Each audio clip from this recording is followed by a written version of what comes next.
எனக்கு அன்பான தேவ பிள்ளையே, தேவனுடைய கிருபையும் சமாதானமும் நம்மோடு இருப்பதாக. இந்த உலகத்தில் அநேக காரியங்கள் நம்முடைய வாழ்க்கையில் உண்டு. நாம் அநேக காரியங்களை தேடி அலைந்து கொண்டிருக்கிறோம். அதை பெற்றுக்கொள்ள வேண்டும், இதை பெற்றுக்கொள்ள வேண்டும் என்று சொல்லி ஒவ்வொரு மனிதனும் தன் வாழ்க்கையில் ஏதோ ஒன்றை தேடிக்கொண்டிருக்கிறான். ஆனால் கர்த்தர் சொல்லுகிற காரியம் என்ன? தேவையானது ஒன்றே ஒன்று. இந்த செய்தியின் தலைப்பை நாம் சிந்திக்கும் பொழுது தேவையானது ஒன்றே ஒன்று. அது என்னவென்பதை இன்றைக்கு நாம் சிந்திக்க கர்த்தர் நமக்கு உதவி செய்வார். லூக்கா விசேஷம் 10ஆம் அதிகாரம் 41-42. இயேசு அவளுக்கு பிரயுத்தரமாக, மார்த்தாளே மார்த்தாளே, நீ அநேக காரியங்களை குறித்து கவலைப்பட்டு கலங்குகிறாய், ஆனால் தேவையானது ஒன்றே. மரியாள் தன்னை விட்டு எடுபடாத நல்ல பங்கை அவள் தெரிந்து கொண்டாள் என்றார். இயேசு கிறிஸ்து இந்த உலகத்தில் இருந்த பொழுது அவர் மார்த்தாள் மரியாள் வீட்டுக்கு போவார். இந்த மார்த்தாள் மரியாளை குறித்து நாம் வாசிக்கும் பொழுது, இயேசு வந்து விட்டால் அவளை திருப்திப்படுத்தும்படியான உலக காரியத்தோடு கர்த்தரை அவள் நேசித்தாள் இந்த மார்த்தாள். ஆனால் மரியாளோ உலக காரியத்தை விட்டு கர்த்தரையே நம்பியிருந்தாள், அவருடைய பாதத்தில் அமர்ந்திருந்தாள் என்று சொல்லி வாசிக்கிறோம்.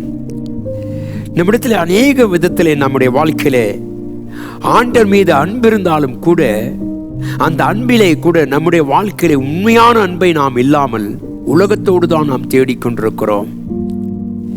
உன்னை அழைத்தவர் உண்மையுள்ளவர் என்பதை அறிந்து கொண்டு நீங்களும் நானும் அவர் மேல் அன்பு வைத்தோமானால் அவர் அதை கண்டு நம்மை ஆசீர்வதிக்கிறவர். முதலாவது தேவனுடைய ராஜ்யத்தை, நம்முடைய நீதியும் தேடுங்கள், அப்பொழுது இவைகள் எல்லாம் உனக்கு கூட கொடுக்கப்படும். நாம் இந்த உலகத்தில் இருக்கிற நாட்களிலே நாம் அவரை முதன்மையாக வைத்திருப்போமானால் நமக்கு இருக்கிற தேவையான ஒன்றே அவருடைய பாதத்தில் அமர்ந்திருப்பது. பாதம் என்பது தாழ்மைக்கு அடையாளமாக இருக்கிறது. 39வது வசனத்தை வாசித்தோமானால், தேவனுடைய பிள்ளையை தாழ்மையாக இருக்கிற அனுபவம் நம்முடைய வாழ்க்கையில தேவை. இன்றைக்கு உன் வாழ்க்கையில ஒன்றே ஒன்று, கர்த்தர் கொடுத்த ஒன்று என்னவென்றால் உனக்கு கொடுத்த நித்திய ஜீவன். இந்த நாட்களில் நாம் தேவனுடைய சமூகத்திலே தாழ்மையாய் அமர்ந்திருப்போம். உன் தேவைகள் அவருக்கு தெரியும், உன் பிரச்சனைகள் அவருக்கு தெரியும், உன் கண்ணீர் அவருக்கு தெரியும், உன் விடுதலைக்காக நீ காத்திருக்கு அவருக்கு தெரியும். ஆனால் நாம் செய்ய வேண்டிய ஒன்றே ஒன்று, அவருடைய பாதத்தில் அமர்ந்திருக்க வேண்டும், அவருடைய வார்த்தைகளில் நிலைத்திருக்க வேண்டும். அவர்தான் நம்முடைய ஜீவன் என்பதை நாம் உணர்ந்து கொள்ள வேண்டும். அவர்தான் நம்மை நடத்தும் என்பதை நாம் அறிந்து கொள்ள வேண்டும். நம்முடைய வாழ்க்கையில இந்த தாழ்மையின் அனுபவம் இருக்குமானால் உன்னை ஏற்ற நேரத்தில் உயர்த்துவேன் என்று கர்த்தர் சொல்லுகிறார். இன்னைக்கு உன் நிலைமை என்ன?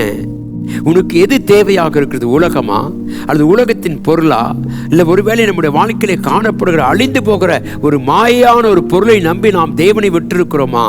ஒருவேளை இன்றைக்கு நீ அப்படி இருப்பாயனால் கர்த்தரிடத்தில் திரும்பி வா. உன்னை தாழ்மையோடு கர்த்தர் ஏற்றுக்கொள்வதில்லை, உனக்கு அநேக காரியங்களை கற்றுக்கொள்ள விரும்புகிறார். எனக்கு அன்பான தெய்வ ஜனமே, இந்த காலை வேளையிலே கர்த்தரிடத்தில் சொல்லுவோம், கர்த்தாவே எங்களுக்கு தேவையானது ஒன்றே ஒன்று, உம்முடைய சமூகம் மாத்திரமே. அவருடைய பாதத்தில் அமர்ந்திருப்போம், அவரை தேடுவோம். கர்த்தாவே, நீர் எங்களுக்கு நன்மை செய்கிற தேவன், நீர் ஒரு நாளும் எங்களை கைவிடாத தேவன் என்பதை உணர்ந்து கொள்ள கர்த்தர் உதவி செய்ய வேண்டும். ஆகவே தான் நாம் தாழ்மையோடு தெய்வ சமூகத்தில் ஆண்டவர் சொன்னார், மார்த்தாளே மார்த்தாளே, நீ அநேக காரியங்களை தேடிக்கொண்டிருக்கிறானால் இவளோ என் பாதத்தில் அமர்ந்து என் நித்திய ஜீவனுக்காக வாழ்ந்து கொண்டிருக்கிறாள். இந்த காலை வேளை நீ எந்த இடத்துல விழுந்து உலக காரியத்தோடு நீ கர்த்தரை தேடிக்கொண்டிருப்பாயினால் இன்றைக்கு அதை ஒதுக்கி வைத்து விட்டு தெய்வ சமூகத்தில் அமரு. உன் விண்ணப்பங்களை கர்த்தர் கேட்டிருக்கிறார், உன் கண்ணீரை கர்த்தர் அறிந்திருக்கிறார். உன்னை நடத்துவது அவருக்கு தெரியும், எப்படி நடத்துவது என்பது அவருக்கு தெரியும். நிச்சயமாக ஒரு முடிவுண்டு, உன் நம்பிக்கை வீண் போவதில்லை. ஆகவே தான் நாம் சொல்லுவோம், கர்த்தாவை உலகத்தோடுமை தேடின நாட்கள் போதுமாண்டவரே, உம்முடைய வருகை நாட்கள் மிக சமீபத்தில் இருக்கிறபடினாலே நாங்கள் உம்முடைய பாதத்தில் அமர்ந்து உம்முடைய வார்த்தைகளை கேட்டு எங்கள் ஆத்மாவிலே ஒரு நித்திய ஜீவனை பெற்றுக்கொள்ள எங்களுக்கு உதவி செய்யும். ஏனென்றால் அவரோடு கூட இருந்திருப்போமானால் அவருடைய ஜீவனிலே நாம் இணைந்திருப்போம், அவர் ஜீவன் நமக்குள்ளே இருக்கும். ஆகவே தேவன் சொல்றார், நீ கேட்பதெல்லாம் உனக்கு நான் தருவேன். அருமையான தெய்வ ஜனமே, இந்த காலை வேளையிலே உலகத்தோடு கர்த்தரை தேடுவதை விட்டுவிட்டு கர்த்தரை மாத்திரம் சார்ந்திரு.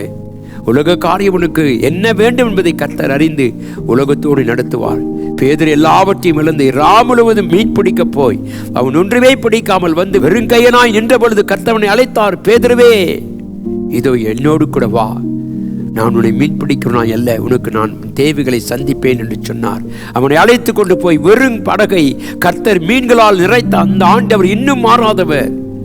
உன் வாழ்க்கையிலே நீ தாழ்மையோடு கர்த்தருடைய சமூகத்தில் கேள். வேதனைகளை எல்லாம் அவருக்கு தெரியும், உன் கண்ணீர் எல்லாம் அவருக்கு தெரியும். அவர் சொல்லுகிறார், என் பாதத்தில் அமர்ந்து நான் உன்னை விடுவிப்பேன், உன்னை நடத்துவேன். எத்தனை பெரியார் ஆசீர்வாதம் தெய்வ பிள்ளையே. அவன் அந்த பேதுரு திரும்ப வரும்பொழுது சொல்லுகிறான், ஐயா, இத்தனை ஆசீர்வாதங்களை கொண்டிருக்கிற நீர் எங்கோடு கூட இருக்குதுக்காய் ஸ்தோத்திரம். தாழ்மையோடு கர்த்தரை தேடுவோம், பாதத்தில் அமர்ந்திருப்போம். தேவையானது ஒன்றே ஒன்று. மார்த்தாளே, நீ உலக காரியத்தை தேடிக்கொண்டிருக்கானால் இவ்வளோ என் பாதத்தில் அமர்ந்து நித்திய ஜீவனை பெற்றுக் கொண்டிருக்கிறாள். இந்த நம்பிக்கையோடு வேலைகளுக்கு வாழ்க்கையிலே நன்மையான காரியங்களை பெற்றுக்கொள்ள கர்த்தர் உனக்கு உதவி செய்வார். கண்களை முடி ஜெபிப்போம். கிருபையும் இரக்கமும் மாறாத அன்பும் உள்ள நல்ல தெய்வமே, கர்த்தாவே, நாங்கள் உம்மை நோக்கி பார்க்க எங்களுக்கு கிருபை செய்யும். விடுதலின் அபிஷேகத்தை எங்களுக்கு தாரும் ஆண்டவரே. நீரே எங்களோடு கூட இருக்கிறதுக்காய் ஸ்தோத்திரம். சகலத்தையும் பொறுப்பேற்றுக் கொள்ள முடியும். புதிய கிருபைகளை தாரும் கர்த்தாவே. எங்களுக்கு தேவையானது ஒன்றே ஒன்று, உம்முடைய பாதம் மாத்திரமே. உம்முடைய பாதத்தில் அமர்ந்திருந்து உம்முடைய கிருபைகளை பெற்றுக்கொண்டு கர்த்தாவே, நாங்கள் இந்த உலகத்தில் உம்முடைய வருகைக்கு எங்களை ஆயத்தப்படுத்த ஜெபிக்கிறேன். தொடர்ந்து ஆசீர்வதிங்க, மகிமைப்படுத்துங்க. இயேசுவின் நாமத்தில் ஜெபிக்கிறேன் எங்கள் அன்பின் நல்ல தகப்பனே, ஆமென்.